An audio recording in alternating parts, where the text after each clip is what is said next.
Hi friends, మనమందరం చేపల కూర వండుకుని తినే ఉంటాం. కానీ ఏ విధంగా చాలా తక్కువ మంది తిని ఉంటారు. అది ఎలా అంటే ముందుగా చిన్న చిన్న చేపలను తీసుకోవాలి. వాటి యొక్క పొట్ట భాగాన్ని క్లీన్ చేసుకుని మంచి నీటితో కడుక్కోవాలి. ఏ విధంగా కడుక్కున్న చేపలను వేడి నీరు ఉన్న గిన్నెలోకి మార్చుకుని వాటిని ఉడకపెట్టుకోవాలి.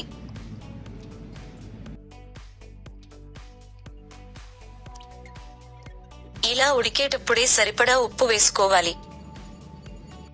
ఇలా నీరు బాగా మరిగాక పొంగులు తిరుగుతాయి. ఆ విధంగా పొంగులు తిరిగే వరకు ఉడకపెట్టుకోవాలి. ఒక 15 నిమిషాల తరువాత చేపలు ఉడికాయో లేదో దేనితో అయినా చెక్ చేసుకుని స్టవ్ ఆఫ్ చేసుకోవాలి. చిన్న చిన్న చేపలను ఆ వేడి నీటి నుండి వేరు చేసుకోవాలి. తరువాత ఆ చేపల మీద ఉప్పు కారం చల్లుకుని తినాలి. అంతే, చాలా రుచిగా ఉండే, ఎటువంటి మసాలాలు లేకుండా ఉండే వంట రెడీ అవుతుంది.